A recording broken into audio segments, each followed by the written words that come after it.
Malaking boost para sa Gilas Pilipinas.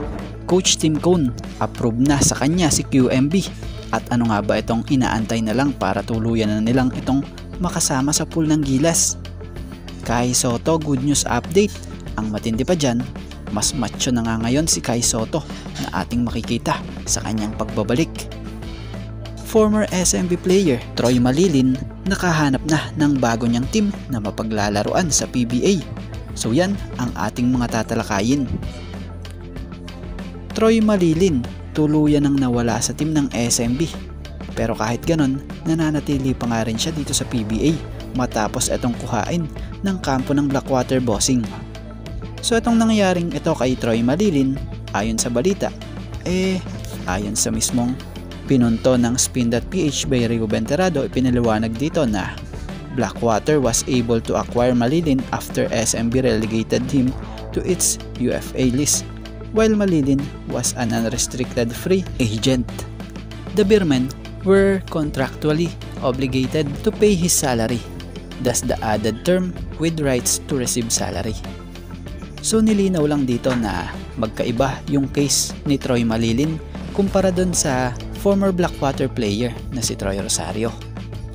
So sa mga hindi familiar kay Troy Malilin, ito'y ang PBA Season 48 draft ng SMB noon bilang pang 35 overall pick sa 3rd round. So bagamat sa SMB sobrang limitado lang talaga ang naging action nito si Malilin, para naman kay Blackwater head coach Jeffrey Carriazo, looks forward ito na bibigyan niya ito si Troy Malilin ng opportunity na makapaglaro dito. Kumbaga, handa ang Blackwater Bossing na mabigyan ng break ang nasabing manlalaro. Sa mga hindi nga po nakakaalam, si Troy Malilin ay isang 6'4" forward. So makikita talaga natin kung ano nga ba talaga ang laro nito at kung sino nga ba ang isang Troy Malilin sa court. So abang-abang yan, bagong team, bagong coach para kay Troy Malilin. So dito tayo, napakagandang balita for Kai Sotto na kung saan ay patuloy ito ng kanyang pagre-recover mula sa natamo nitong naging surgery niya kamakailan lang bunga ng ACL injury. Eto't sa latest update nga sa kanya, patuloy ang kanyang work on his strength and conditioning na kung saan ay sa latest na inilabas niya sa kanyang IG post, kapansin-pansin na mas nabubuo na nga po talaga ang kanyang mga muscle sa braso at maging sa balikat na siyang isa sa magiging maganda ring maging armas niya sa kanyang pagbabalik hardcourt. At tumungo na nga tayo dito sa isa pang good news pa para sa Gilas Pilipinas naman. Aprobado na para kay Coach Tim Cone ang isang Quentin Meliora Brown para isahog nga sa Gilas pool.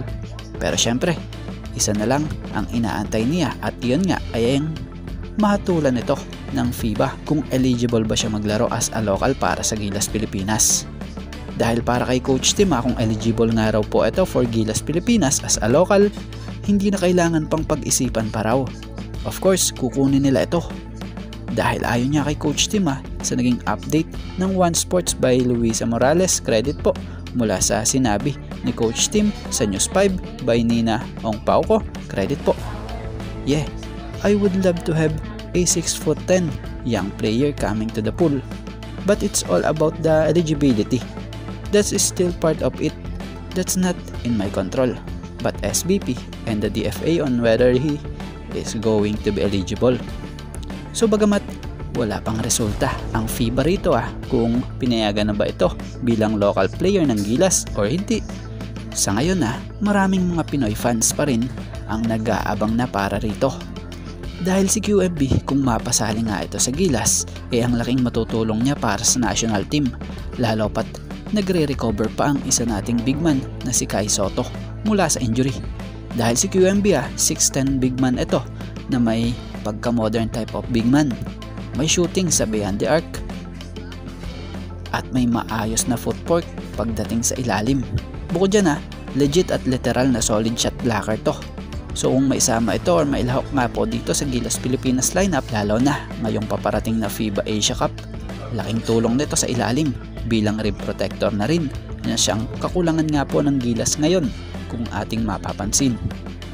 So nawa si QMB ay maging eligible sa Gilas as a local player para naman mas bumigat-bigat pa nga ang lineup ng ating national team.